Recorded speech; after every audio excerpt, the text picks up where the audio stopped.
Welcome to Morgana Radio, where every week your host, Morgana Ray, interviews the world's most fascinating thought leaders on money, love, and magic. Now, here's Morgana Ray.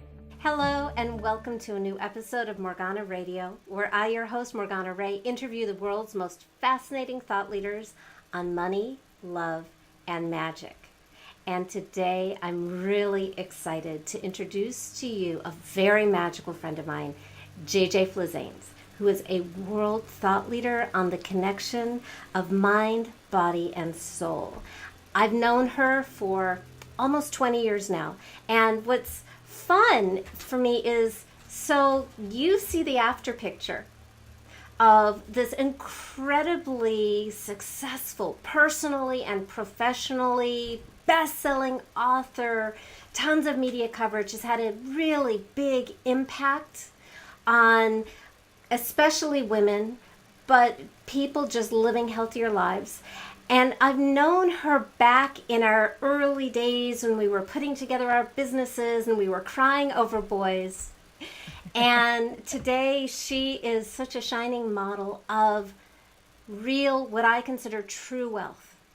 And one of the reasons I created this podcast is because so many people think wealth is just money. Money is important, but money alone is not wealth, doesn't make people happy. And JJ is, I think, the ideal person to talk about how to create a real wealthy life. So very quickly, Flizanes was named Best Personal Trainer in Los Angeles by Elite Traveler magazine.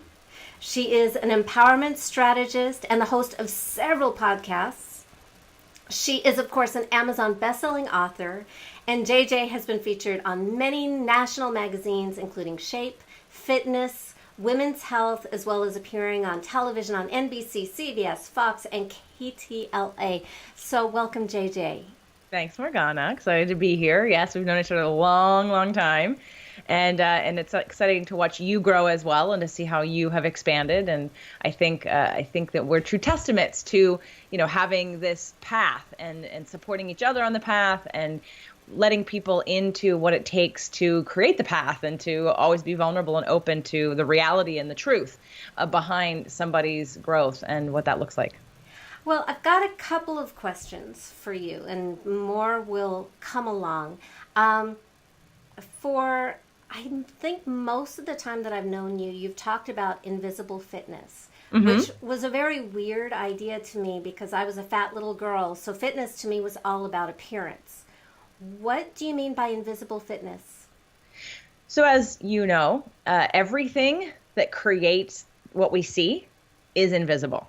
So all the energies that you would need to look fit, be fit, change your body, or even live are invisible to your eye. You don't see physics. You don't see physiology. You don't see digestion. I mean, you can if you look under a microscope, but you don't see it. You don't see the body convert fat into energy. You don't see the body release things.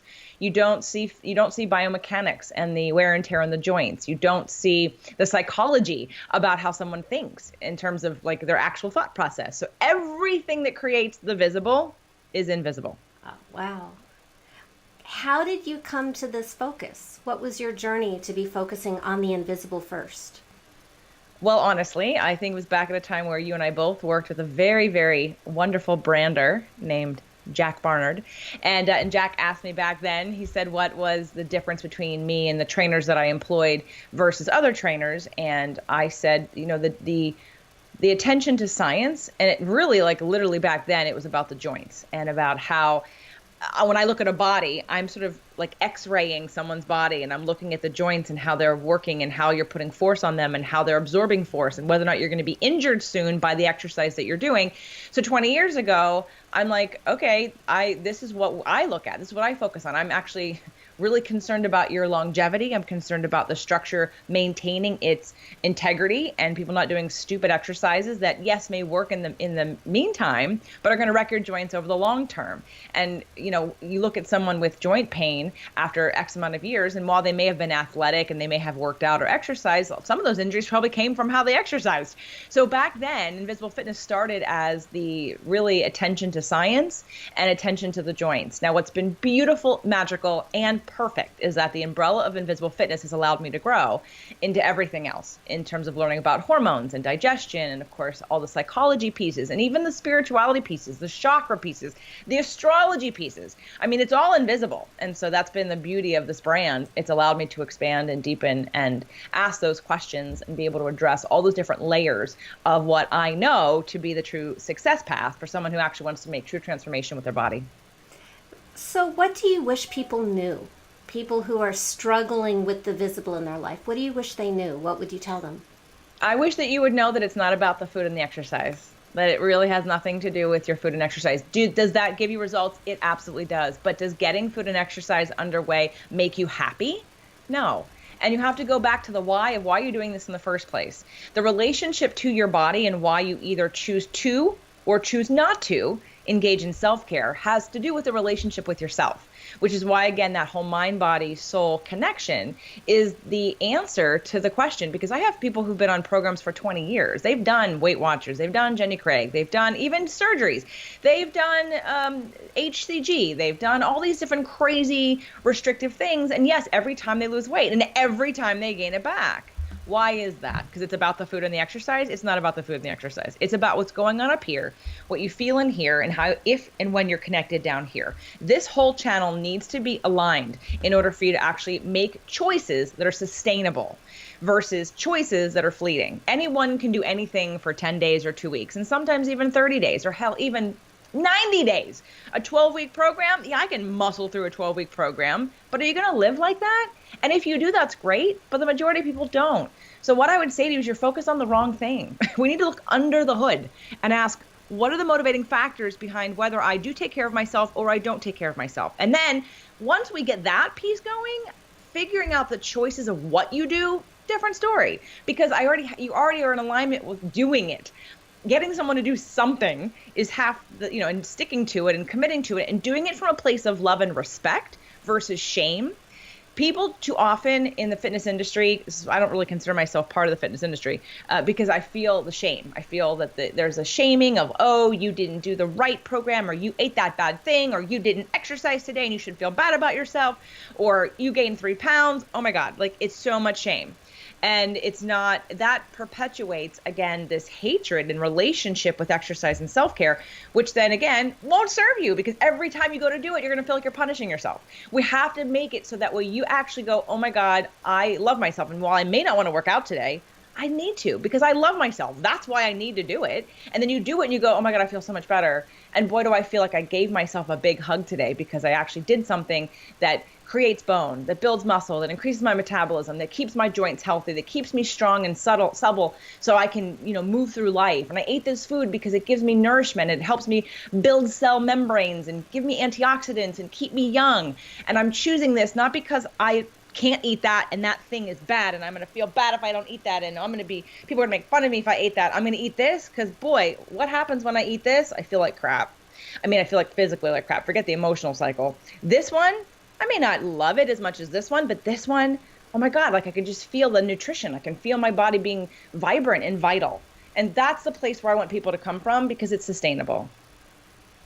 I remember learning years ago when I was studying neurolinguistic programming that negative motivation can be very effective for the short term, but as soon as the pain is removed, the motivation disappears. And that's why people yo-yo diet. Right. I totally relate to the diet and exercise as punishment because that's what it felt like as a kid. Mm-hmm. And what you're putting instead is a positive motivation that you can sustain over a lifetime. And even if it's not the same at all times, let's say you, depending on your life, like where you are in your life, if you're traveling or something bad happens to you, or you have an injury, or you're getting older, or you're pregnant, or you have any of those things, your hormones change, your program's going to need to shift as you shift.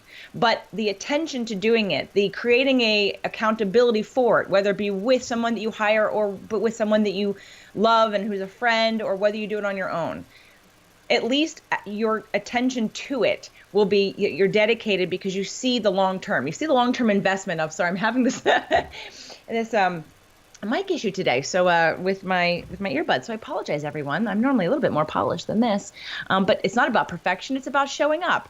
So again, see, like there are days where you're going to say, I fell off the wagon. I ate the wrong thing. Okay, first of all, get rid of the wagon thing. Like moment to moment, you make a choice. And in the moment, like you say, I enjoyed some treats last night. Okay, so what? It's one moment in time and move on. Like it doesn't define you. So in terms of, your program changing as you age, if you're committed to your health, if you love yourself, if you respect yourself, and you start to change the energy of how you use that in your exercise, or how you choose food, or how you choose self-care. It doesn't have to be food and exercise. It could be rest. It could be meditation. So many people, I was just meditating yesterday in a salt cave in Santa Barbara, and I had to laugh because my third time doing it, I had to laugh because it was full. And the last time I did it, there was me and my friend in there on my birthday. But I'm sitting there, I'm laying in the sand, in the salt. And there's a woman who literally, I wanted to tap her on the, but I didn't. I wanted to tap her on the leg and be like, you're not the only one in here, because everyone else is trying to be quiet. And she could not, like the anxiety was so palatable. She couldn't stop like moving the salt around and like stretching her leg. And like, she's making noise, not like so annoying, but it made me really realize how much people don't know how to even be present in their body, and how much we just go, go, go, go, go. So self-care for you might be you have to calm the F down, like learn how to ground yourself so that the anxiety, learn how to express what's in there. Emotion is part of self-care too. And if you don't get a hold of that, then you're going to be emotionally eating to repress your emotions. And we're back on that cycle of, well, but I worked out today. Oh, but I didn't deal with my emotions. So now I'm eating all this extra stuff as I go to bed because I'm so depressed and I'm so sad and I need love. And because I need love, I'm going to feed myself all the things that make me feel good in the moment, but beat myself up later, right? Again, the emotional piece can't be separated from the physical, from the physical and the exercise and the food piece. The emotional piece drives us. Well, I remember one of the first weird things that I heard you say many, many years back was that it wasn't the cookie that does the damage. It's all of the self-abuse that comes after the cookie does more damage. That was very smart of me. So how do we get off first of all, why isn't everybody doing this? And how do we make this change? Okay, why isn't everybody doing this? Because they're not in enough pain. Not everyone is doing this because it actually takes a little bit more work. See, you get to ride the scapegoat of, I'm on a new diet. I just joined the gym. I'm on a new exercise program. And you ride that for a little while until it stops working. And what happens is usually people show up to do the real work after they've been beaten down enough that they're so desperate, they're willing to try anything, number one. Now, there's also a consciousness level. When I did a 90-day program on somebody else's podcast, I was sort of like the Biggest Loser coach, if you will. And I had a lot of ladies who were definitely all emotional eaters. They'd done all these programs. At the beginning of it, they expected that I was going to do it like The Biggest Loser. Like they were going to weigh in, they were going to, log their food, they were going to log their exercise, and then they were going to show up every week and they were going to confess whether they lost weight or gained weight. And for the 90 days, I never asked them how much I didn't even ask, did you lose weight? That question never happened. And how I started it was actually the opposite of what they thought it would be. In the beginning, I sort of eased them into a low inflammatory diet, an anti-inflammatory diet, which gave them lots of different options. I'm about replacement, not restriction. So we replaced things so that they enjoyed their food. And we took about a month to do that. And then over the course of the next 8 weeks, I introduced them to the idea of addiction. And see, most people, when they think of addiction, they think drugs or alcohol. They don't think of control issues. They don't think of shopping. They don't think of technology. They don't think of being right. They don't think of, so there are lots of other addictions that we have, not being present, that stop us from feeling our emotions. So I went on this journey to sort of start to identify with them what their addiction was. Now, honestly, their addiction was food, but it was like the uncovering of what is it I'm trying to repress. So at the beginning of the 12 weeks, if you had asked them, do you have any emotional issues that you know about with food? And they'd be like, I don't have any emotional issues. And by the end of the 12 weeks, like, oh my God, I have emotional issues. Wow, I had no idea. So there's a consciousness level of either people who are attracted to me or where people go from all I can handle right now is, yeah, I can control the food. I can control the food. So I think that people are ready when they either hear that, oh yeah, there's something deeper and I'm ready to do that work. And there's going to be a whole bunch of people who are never going to do it. That's why this industry makes so much money, is because all I have to do is sell you a pill that says it does it for you, sell you an ab roller that tells you all you got to do is 10 minutes a day, and you're going to be like, easy. It's easy. I want easy. Okay, you want easy, but does that mean you're going to get results that are sustainable? So when you're tired and you're in enough pain and you go, exercise doesn't work, I've tried it 10 times, I've been doing this for 20 years, I'm here to tell you, you're not doing the right things. Sorry. A little detour, because we are shooting this on video. So if you're listening on iTunes, you can see us. You can see JJ. You can see her background at morganaradio.com. And I'm seeing a sign in the background called Fit to Love. Can you tell us about that and what the connection is of fitness and love? So that was my first, it's hard to say. It's the first published book. It was the second written book. And it was that whole idea of changing people's relationship to exercise. Now, that book was called Fit to Love, How to Get Physically, Emotionally, and Spiritually Fit to Attract the Love of Your Life. I'm going to attest here and now today that it keeps working no matter what relationship you're in. And the bottom line is the relationship is with you first. So the love of your life has to be you. And it's about changing that energy, again, of going into a gym or choosing food or choosing exercise or choosing self-care based on self-love versus self-loathing and hatred. When you don't like yourself and you decide that you're going to talk negatively to yourself and you're going to beat yourself up and you're going to tell yourself you have to go lose weight and you have to go to the gym, I promise you that's not going to last. You are just anchoring in that negative feeling that every time you do it, you're going to hate it. And you can't get sustainable results forever like that. So we have to shift that. And Fit to Love was really about shifting that. That was the, again, first book, if you will, my first book, my story about how I used self-care to attract my husband at the time. And how I also, just for me, had to deal with shame. You know, in my latest book, I addressed the word shame. I didn't have that in my vocabulary about fitness last time. Like, I knew I could feel it, but I couldn't identify the word. Like, really, Fit to Love should have been about shame, but I couldn't identify the word. It wasn't until years later I'm like, oh, shame. Yes, that's what that is. So it's really about changing the energy. Can you tell us more about your latest book? Sure. It's called The Invisible Fitness Formula: 5 Secrets to Release Weight and End Body Shame. And this is literally 20 years of being a personal trainer. 20 years of what works, what's sustainable, what steps in what order, right? So there's like, people want to, you know, so you ask me, why aren't most people doing this? Because they don't know where to start. They think, well, I should address the food. It's what I eat every day. It's the easiest, it's the simplest. And I do see results when I do that. And that's fine. And so it is, digestion is what I focus on in the book, because it's not just about food, and it's definitely not about calories. It's about digestion. So we look at digestion first, then we move to the exercise piece, which, as you know, from the beginning, the exercise piece, I'm sort of the uber science geek, like snob, if you will, about the science piece. And most people have no idea. They just think, in fact, okay, so at the Salt Cave yesterday, I walked out and I saw this picture at Lululemon. It was a model, someone working out, but she was holding weights like this. And I looked at it and I told my friend, I said, that picture shows me they have no idea what they're doing. Like, right there, they're holding weights like that. I can tell you 5 things that tell me what she's about to do with them and why it's not going to get what she thinks out of it. Like, exercise is a bunch of sciences. And so until you start to understand that, you just think, oh, well, just exercise. I should walk. Walking should work. Walking should somehow magically make my body leaner and more muscle and give me more muscles. Okay. Or, oh, I'm going to go do Pilates, or I'm going to go do CrossFit. And you know nothing about the sciences for any of that. And all of a sudden you're injured, you're plateauing, nothing's working. And you're like, but I exercised, right? But all exercise isn't equal. So exercise is science. And unless you're going to learn the sciences yourself, you really need to work with someone to set up a program based in science for you specifically. So then we move to the hormone piece, which is something I learned over the years. And again, if your hormones are out of whack, if you have adrenal fatigue, we have problems. So I have the book set up as the 5 secrets that you do them in order for a very specific reason. You will get results from the beginning, but your results will also will build on each other. So let's quickly say, if I address inflammation within you, all of a sudden cravings may go away, bloating may go away, digestion improves, weight gets released, you're happy, you actually feel satisfied, you're not hungry, you're not craving things, you don't feel restricted. Okay, so now we can move to the exercise piece. Then we go to the hormone piece, and now we get you sleeping, and you feel energy, and you're not addicted to caffeine anymore. And now everything, the hormones are calm and balanced. Now we can move into the fourth piece, which is the emotions.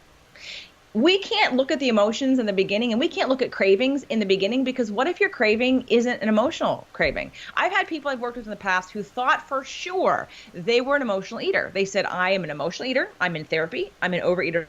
I'm in a spiritual meditation group about eating. I count my calories. I'm on Jenny Craig. They had this whole like support mechanism about being an emotional eater. And I took him and made him do a food sensitivity test. And at the time, he was eating a lot of dairy. He was eating yogurt and popcorn and whey protein shakes. And the minute he found out that he was sensitive to corn and dairy, all you had to do was pull those things out, replace them with something else, and lost 16 pounds in like 2 weeks. And he had no more cravings. So now he's like, I don't think I'm an emotional eater because I'm not hungry anymore. So we mimic. Like food mimics your emotional eating because of the cravings that are biochemical, that aren't just emotional. So if we can get rid of any of the biochemical cravings in the beginning and any of the other emotionally related hormonal things, now we're at a little bit more of an even playing field to start diving into the emotional piece. So the book is set up very specifically. I've even made a 5-month course that goes with it because I said to myself, I'm tired of hearing people tell me things don't work. If you want real results, you go through this entire program and you do everything in the order that I've told you to do it. And if it doesn't work, you will have all your money back and I will proclaim I am not correct. But too many times people say, well, I've tried that. No, you try one thing. You read a whole book. You go, oh, that's a good idea. I'll take that one little piece out. I'm like, no, this is, if you have problems and you've not had results, you go step by step by step. And I promise, if you do not get lasting results, you at least will know what the issue is, whether it be your hormones, whether it be your emotions, whether it be your food sensitivities that you're unwilling to change your diet for, whatever. You will at least uncover what has been stopping you and why you can't have lasting change. Wow. Some of that also felt really, really personal. Just like, wow, sleeping. I remember that. So I'm going to have, I may be in you're not sleeping right now? I'm definitely going to get the book and don't be shocked if you find me in your program. So can you talk a little bit about connecting mind, body, and soul? Because I know that's really important to you and how that ties into the whole picture of invisible fitness. Sure. So again, this whole concept, the formula, the 5 secrets, it can take some mind and body soul approach because we can't separate them, right? Like I've been explaining this whole time that they're all interconnected. You can't take a piece out. You can take a piece out and work on it, but its relationship to the rest of it as a whole. It's like you can't, take your arm off and go, and like heal it and then think your body's going to work. And then, like, it's all connected. Everything works together. So the mind, body, soul piece for me is also not only just taking the concepts and the education, but it's actually doing it. So offering things like the course, offering things like obviously coaching, bringing in things like astrology. It's been really fun for me to take my original show, the Fit to Love show, and break it into 6 new shows because it allowed me and gave me permission to really sort of indulge in my your wealth is in your weird. So my weird is my law of attraction and how much I've always used it and want to talk about it. And all of my clients used to come to me for weight loss would be like, I don't want the coaching piece. I'm not into that stuff. Just tell me what to eat and just exercise me. And I'm like, okay, could I be more bored right now? So what happened was when I started the show and then I rebranded the Friday piece, I made Spirit, Purpose, and Energy. And what has been magical is that tribe is they're like, I have attracted from all parts of the world, Australia, like all parts of, I'm sure, and I know you know this too from your work that you do. Like I've just attracted these amazing people who are now want the whole package and want the whole thing and want to come in from a different level. Because when we look at energy and we look at why does one program or why does one way of saying something work for one person versus another? So for instance, I know you're a Capricorn. So Capricorns are earth signs, and earth signs generally, earth signs are the only signs that don't move. And I don't mean that in a negative way. I'm just saying like literally physically earth doesn't move unless there's an earthquake. And so sometimes for some earth signs, whether it be in your moon sign or in your rising sign, earth signs tend to be a little stubborn about change. And usually don't make change until literally there's an earthquake. Like something forces you, you manifest something that pushes you into, you almost can't stop it, it has to happen situation. right? Now, I don't know what your moon is, but when we look at those things, I can then better tailor what kind of program works for you when I understand how you look at the world, what you gravitate towards, how you react to things, and how you interpret information. And that's all in your astrology. So when we look at here's the formula, and that's good, and that's a great step, but maybe there's a different way to receive it. Now, I can't write the book in a million different ways with everybody's earth sign and moon sign and rising sign as my, guiding light here. But that's where the personalization comes in. So the mind, body, soul piece is, again, bringing in that my weird, which is law of attraction and astrology and sacred contracts, and looking at life from a broader perspective and saying, all right, would I relax a little bit more if I was validated on a new level? I used to have a relationship way before my marriage where I didn't know if we were together or not. There was a period of time where we'd kind of broken up and we were still dating, and I couldn't tell if we were together or not, and it bugged me so much. I literally, I was so impatient. Now, on my chart is Pisces and Sag and Aquarius, and it's all like third stage. It's like very developed, gray, situational. Like, I have lots of ways to process things. So here I am, I need to know. And I thought, what is up with me? Why am I so impatient with this? And I looked at my chart and found that my Venus was in Aries. And Aries is the first of the signs. Aries is the least patient sign.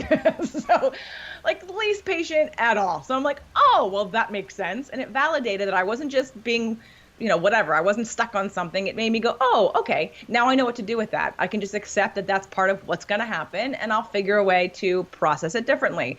But at least it validated me. So if you're looking for why you can't take a channel and change it, why is every time you hear this, it means this to you?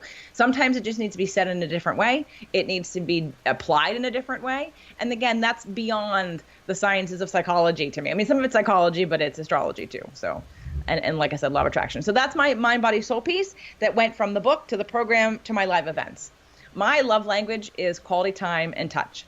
And after I developed this whole community of people on spirit, purpose, and energy, I'm the lonely person who sits here and goes, God, I really want to talk about these things, and who can I talk about them with, and how come nobody cares about what I want to talk about? And I just really want to get into it with somebody. So I created live events. I'm sure you did too for this reason. I created live events so that my people, we could all get together and commune and experience transformation in this way. We could do all of this together and add that piece, because to me, it's more cellularly in your body when you're actually energetically together. So. Well, what I love about live events, and you brought up shame, and I think this is hugely important, is every time you have a group, every human being has their big secret, their hidden shame that nobody else can understand, that they hide from the world, and you put them in the right group and they find out that everybody else in the room has exactly the same shame and the same secret. And it's so healing having that community and discovering there's nothing wrong with you. You're just human. What a blessing. What a blessing. So you have a gift. What is the next step that our listeners should take? Could you talk about your gift? Sure. The gift is a free copy of the Invisible Fitness Formula, 5 Secrets to Release Weight and End Body Shame. Oh my gosh. Wow, that is so generous. So we have a link where you can access that. Thank you so much. And if somebody wants to take your program, we'll have a link for that also, so they can, that would be such a gift. That would be such a blessing. Thank you so much. I've really never heard this whole fitness, which is for women as big a pain as money, because we're not dumb. We have been taught from birth that our economic value in the world is tied to our appearance. We're not insane. We know this from the feedback we get from the world. So we have so much self-worth tied up in our bodies, so much pain. There is such a monster there that you are uniquely qualified to heal, JJ. And that's why I brought you to my people. I'm really grateful for having this conversation. And is there just one last gem that you would like to leave for our audience? Sure. I believe that we create our own reality. And I believe that if there's anything about your life and body and relationship and state of happiness that you don't like, that you have the absolute power to change that. And remember that you are right on time and that nothing you've done is wrong. It's all led you to right here. Thank you so much. You're welcome. That concludes our conversation for today. You can get all the links that we talked about and lots of resources at morganaradio.com. And as always, if you like what you heard, I would like to invite you to subscribe to the Morgana Radio podcast. Your instructions on how to do this are also at morganaradio.com. That's it for now. I will see you next week with another fascinating guest expert on Morgana Radio.